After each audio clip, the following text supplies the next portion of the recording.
नमस्कार दोस्तों, मैं पार्थ कौशिक अपना प्रोग्राम पॉलिटिकल एजेंडा लेकर के अपने YouTube channel Parth Kaushik politics पे आप सभी का स्वागत करते हैं।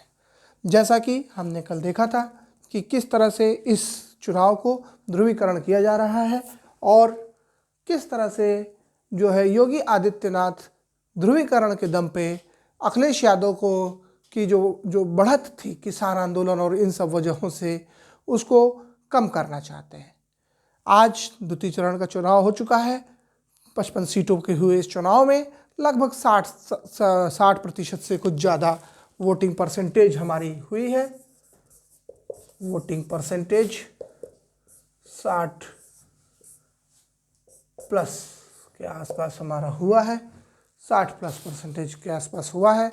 मैंने आपको कल भी बताया था, मैं आज भी बताया हूँ और आगे भी मैंने जो है प्रेडिक्शन जो है मेरी सही होगी। By the volume of voter इस चुनाव में वोटिंग जो है बढ़ रही है लगातार। As a volume of voter लगातार चीज़ें बढ़ रही हैं और इन्हीं चीज़ों को हम देख करके ये पाते हैं कि चुनाव में ज़्यादा से ज़्यादा लोग जो है पार्टिसिपेट कर रहे हैं।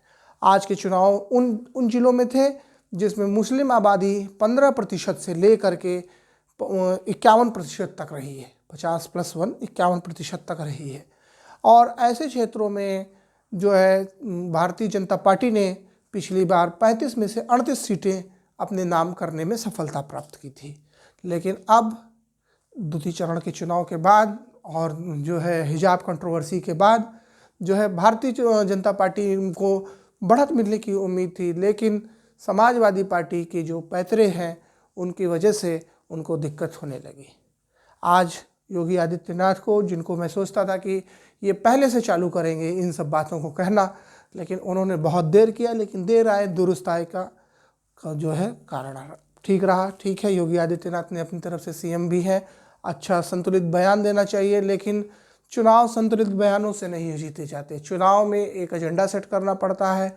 कुछ क्षेत्रीय मुद्दे होते हैं, कुछ व्यवहारिक मुद्दे होते हैं, कुछ राष्ट्रीय मुद्दे होते हैं।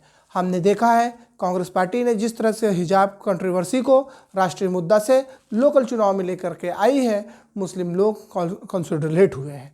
आज बहुत सारे न्यूज़ पे चैनलों ने अलग अलग जगहों पे जा कर के ये दिखाने की कोशिश की है कि मुस्लिम वोटर जो है वो हिजाब कंट्रोवर्सी की वजह से समाजवादी पार्टी की तरफ रुझान रखते हैं।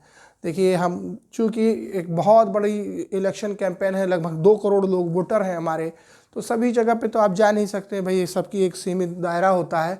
लेकिन हम इस सीमित दायरा को न्यूज़ चैनल के सीमित दायरे को जो है हम कंसीडर ज़रूर करते हैं, पर हम अपनी खुद की एनालिसिस करते हैं। किन माध्यमों से? आपको पता है हमारे अपने माध्यम होते हैं, सोशल मीडिया जो है, बड़े बड़े इंटरनेशनल न्यूज़ एजेंसीज़ के अभिलेख, लेख, आर्टिकल्स और कुछ रिसर्च, जो चुनावी रिसर्च वाली टीमें हैं या चुनावी रिसर्च करने वाली कंपनियां हैं, उनका भी हम अध्ययन करते हैं।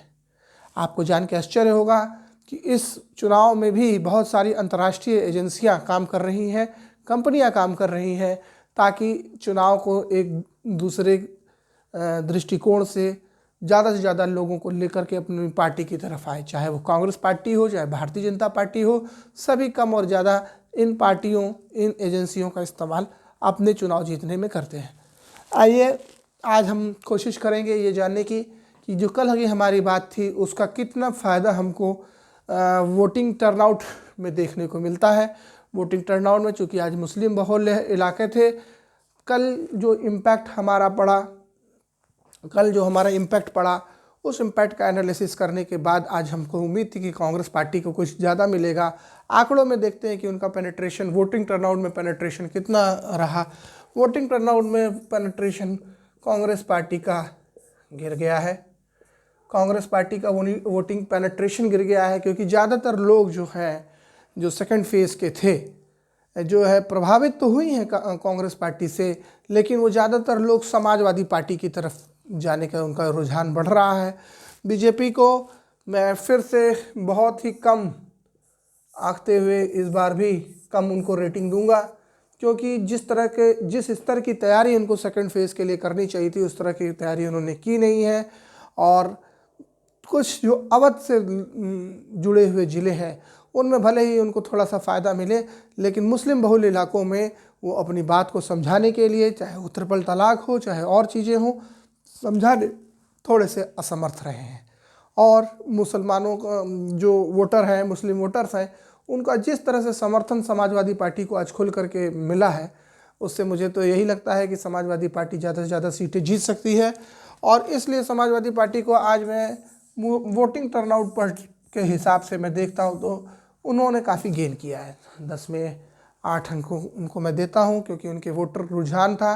लेकिन देखिए, मैं हमेशा से एक बात कहता हूँ कि ये चुनाव पैकेट्स में हो रहे हैं, बंडल्स में हो रहे हैं। T20 भी है, जो है वनडे मैच भी है और टेस्ट मैच भी है। अब ये जो पहले 2 चरण के चुनाव थे वो वनडे T20 मैच की तरह चुनाव थे। इनको देख करके सरकार नहीं बनाई जा सकती है। हाँ, ये है कि भाई आप T20 है, जानते हैं ऊँट किस करवट बैठे किसी को पता नहीं, फास्ट ट्रैक रहता है, मैच तेज़ी से होती है और ये 2 चुनाव तेज़ी से हुए। लेकिन तीसरे, चौथे और 5वें चरण में ये जो चुनाव है वो कुछ न कुछ असर डालेगा। और मैंने आपको बताया था जैसे जैसे हिजाब कंट्रोवर्सी बढ़ती जाएगी वैसे वैसे चीज़ें होती चली जाएंगी। अब आइए, हमारी बहुजन समाजवादी पार्टी, इनके कैंडिडेट्स आज के चुनाव में काफ़ी अच्छे थे और काफ़ी मेहनत किया इन्होंने, तो इसलिए भी इनके भी इम्पैक्ट फैक्टर जो है मैंने देखा है। एक बात मुझे एक चीज़ थोड़ी सी समझ में आई है, कुछ ऐसे इलाके हैं, कुछ ऐसी विधानसभा सीटें हैं जिस पे समाजवादी और जो है बसपा का सीधे सीधे टक्कर हो रहा है ना। तो शायद वहाँ पर बीजेपी को कुछ फ़ायदा हो जाए, मुस्लिम वोट्स बच जाए तो कुछ फ़ायदा हो जाए, लेकिन अभी तक ज़्यादातर कंसोलिडेशन एक तरफ जा रहा है। और अब मुझे यहाँ से लगता है कि अब चुनाव प्रचार करने के लिए भी समय ख़त्म हो गया। उत्तराखंड का चुनाव हो ही गया है और मणिपुर के भी चुनाव में वो है।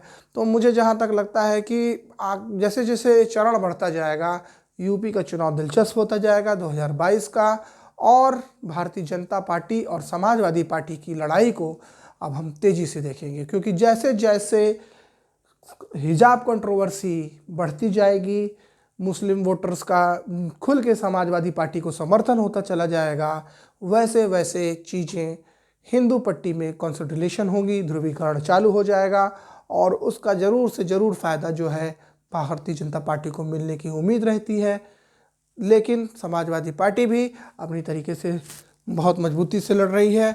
आज मैं भारतीय वोटरों को, यूपी के मेरे भाई और बहनों को जो है इस बात के लिए बधाई देना चाहता हूं कि ये 60% पर उन्होंने ले आया था, लेकिन मेरा अपना पर्सनल गोल था 65% के आसपास, है ना, 65% के आसपास। चूँकि ये इन इलाकों में है जहाँ पे लोग थोड़ा सा हैवी एक्टिव होते हैं, और मैंने आपको बताया था कि श्रमिक वर्ग भी ज़्यादा रहता है, तकनीकी रूप से ज़्यादा सक्षम होते हैं, इसलिए वोटिंग परसेंटेज थोड़ा डाउन होता है।